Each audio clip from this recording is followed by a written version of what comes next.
सुजस आवाज राजस्थान, एक आवाज जो हमेशा आपके साथ, जन जन के साथ हाजिर है। ताज़ा तरीन पेशकश।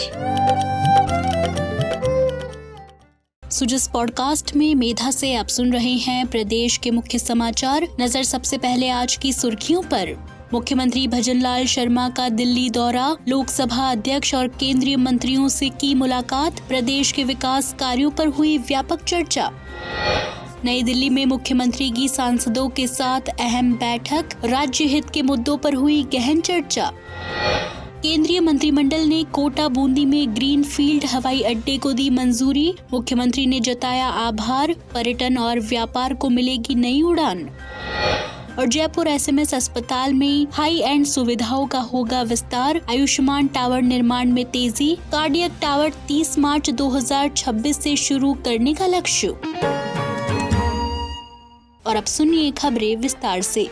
मुख्यमंत्री भजनलाल शर्मा ने आज नई दिल्ली में केंद्रीय बिजली, आवासन और शहरी कार्य मंत्री मनोहर लाल खट्टर से मुलाकात कर राजस्थान से जुड़े महत्वपूर्ण मुद्दों पर चर्चा की। मुख्यमंत्री ने आग्रह किया कि राजस्थान की नवीकरणीय ऊर्जा परियोजना को ग्रीन एनर्जी कॉरिडोर 3 में शामिल कर अधिकतम अनुदान दिया जाए। साथ ही जयपुर मेट्रो फेज 2 की स्वीकृति और 9 मिलियन प्लस शहरों के लिए केंद्रीय सहयोग की भी मांग। उन्होंने बताया कि एशियन डेवलपमेंट बैंक और वर्ल्ड बैंक से वित्त पोषित RUIDP फेज 5 परियोजना जलापूर्ति, अपशिष्ट प्रबंधन और शहरी यातायात सुधार जैसे कार्य में सहायक होंगी। मुख्यमंत्री ने कहा कि राजस्थान में ऊर्जा और शहरी विकास की अपार संभावनाएं हैं, जिसके लिए केंद्रीय सहयोग आवश्यक है। केंद्रीय मंत्री ने राजस्थान को हर संभव मदद देने का आश्वासन दिया।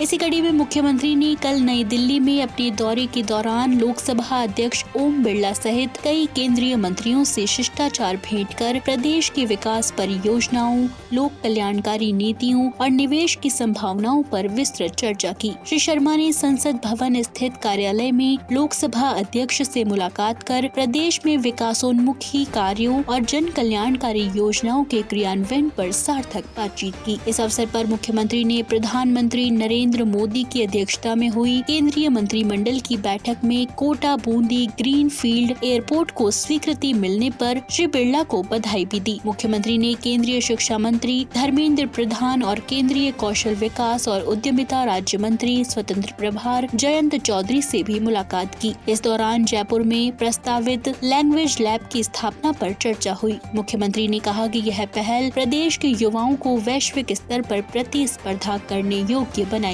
और रोजगार के नए अवसर उपलब्ध कराएगी। श्री शर्मा ने प्रदेश में शिक्षा क्षेत्र के नवाचारों, नई शिक्षा नीति के क्रियान्वयन और वार्षिक कार्य योजना के तहत वित्तीय अनुदान शीघ्र जारी करने के संबंध में भी आग्रह किया। श्री शर्मा ने केंद्रीय श्रम एवं रोजगार और युवा कार्यक्रम और खेल मंत्री डॉक्टर मनसुख मंडाविया से मुलाकात कर खेलो इंडिया यूनिवर्सिटी गेम्स 2025 की तैयारियों और खेल सुविधाओं के विस्तार पर चर्चा की। इस अवसर पर डॉक्टर मांडविया ने राज्य सरकार की मुख्यमंत्री युवा रोजगार प्रोत्साहन योजना की सराहना करते हुए इसे युवाओं के सपनों को साकार करने वाला कदम बताया। मुख्यमंत्री ने केंद्रीय जल शक्ति मंत्री CR पाटिल से राम जल सेतु लिंक परियोजना और अन्य प्रमुख जल परियोजनाओं की प्रगति और आगामी कार्य योजनाओं पर विस्तार से चर्चा की। उन्होंने केंद्रीय संसदीय कार्य मंत्री और अल्पसंख्यक कार्य मंत्री किरण रिजिजू से भी भेंट की। इस अवसर पर केंद्रीय उपभोक्ता मामले, खाद्य और सार्वजनिक वितरण और नवीन एवं नवीकरणीय ऊर्जा मंत्री प्रहलाद जोशी, केंद्रीय पर्यटन एवं संस्कृति मंत्री गजेंद्र सिंह शेखावत और विधि एवं न्याय मंत्री स्वतंत्र प्रभार और संसदीय कार्य राज्य मंत्री अर्जुन राम मेघवाल भी उपस्थित रहे। श्री शर्मा ने केंद्रीय विज्ञान और प्रौद्योगिकी और पृथ्वी विज्ञान राज्य मंत्री स्वतंत्र प्रभार और कार्मिक एवं लोक शिकायत राज्य मंत्री डॉक्टर जितेंद्र सिंह से मुलाकात कर सिविल सेवकों से संबंधित और कार्मिक प्रशिक्षण विभाग के विभिन्न विषयों पर भी चर्चा की। मुख्यमंत्री ने अपने दौरे को प्रदेश के विकास और केंद्र राज्य सहयोग की दिशा में अत्यंत उपयोगी बताया और विश्वास जताया कि इन मुलाकातों के परिणाम स्वरूप राजस्थान में विकास योजनाओं और जन कल्याणकारी नीतियों को और अधिक गति मिलेगी।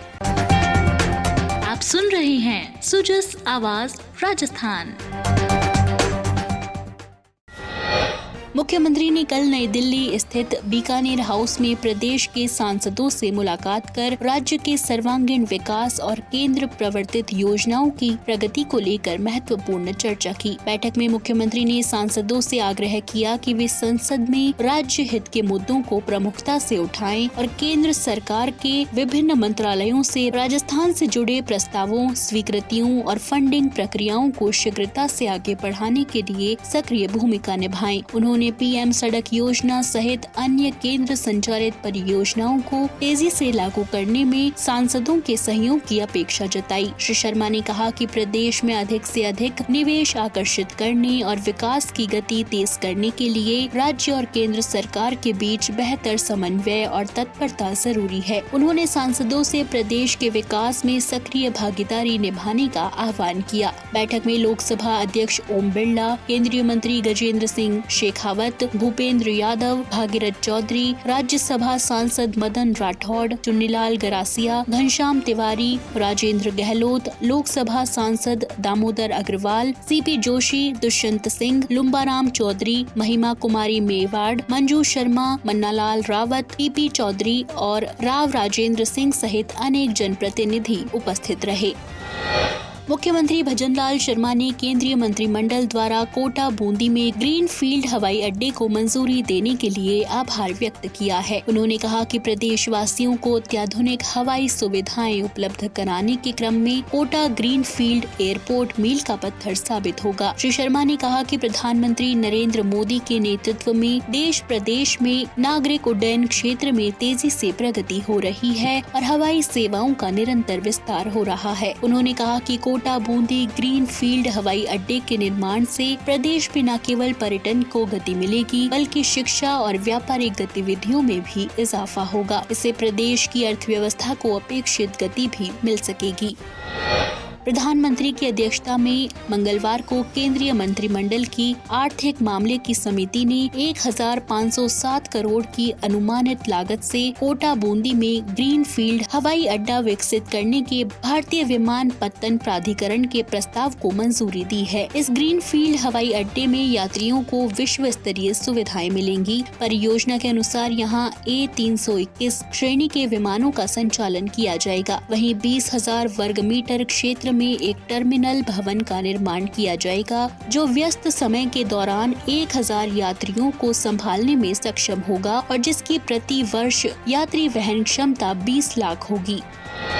प्रदेश को जल्द ही विश्व स्तरीय स्वास्थ्य सेवाएं उपलब्ध होंगी। चिकित्सा मंत्री गजेंद्र सिंह खीवसर ने मंगलवार को SMS मेडिकल कॉलेज में हुई उच्च स्तरीय बैठक में आयुष्मान टावर, कार्डियक टावर और आपातकालीन इकाई विस्तार कार्यों की समीक्षा की और उन्हें तेजी से पूरा करने के निर्देश दिए। उन्होंने कहा कि आयुष्मान टावर को हाई एंड सुविधाओं से लैस किया जाएगा और वित्तीय प्रबंधन सुनिश्चित किया गया है। कार्डियक टावर को 30 मार्च 2026 से शुरू करने का लक्ष्य रखा गया है। वहीं आपातकालीन इकाई को अधिक बनाकर मरीज भार को कम करने की तैयारी है। मंत्री ने स्पष्ट किया कि सभी कार्य समयबद्ध और गुणवत्तापूर्ण हो। इनकी प्रगति की हर माह समीक्षा बैठक होगी। बैठक में चिकित्सा शिक्षा सचिव अम्बरीश कुमार सहित अन्य वरिष्ठ अधिकारी मौजूद रहे। प्रधानमंत्री नरेंद्र मोदी ने अनुसूचित जनजाति वर्ग के सामाजिक आर्थिक उत्थान और उत्तरदायी शासन सुनिश्चित करने के लिए आदि कर्मयोगी अभियान की शुरुआत की है। इस अभियान के तहत पूरे देश में 1 लाख ST बाहुल्य गांवों में 20-20 व्यक्तियों को आदि सहयोगी और आदि साथी के रूप में चयनित किया जाएगा। जयपुर जिले के 10 ब्लॉकों के 177 गाँवों में यह योजना लागू होगी।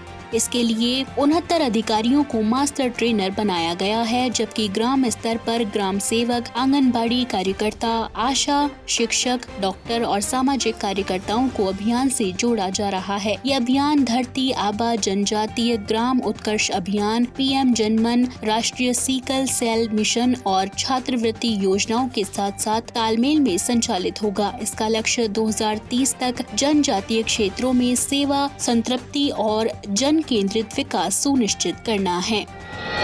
तो आज के सुजस पॉडकास्ट में इतना ही। मेधा को दीजिए इजाजत। कल फिर होगी आपसे मुलाकात। तब तक बने रहिए सुजस आवाज राजस्थान के साथ। नमस्कार।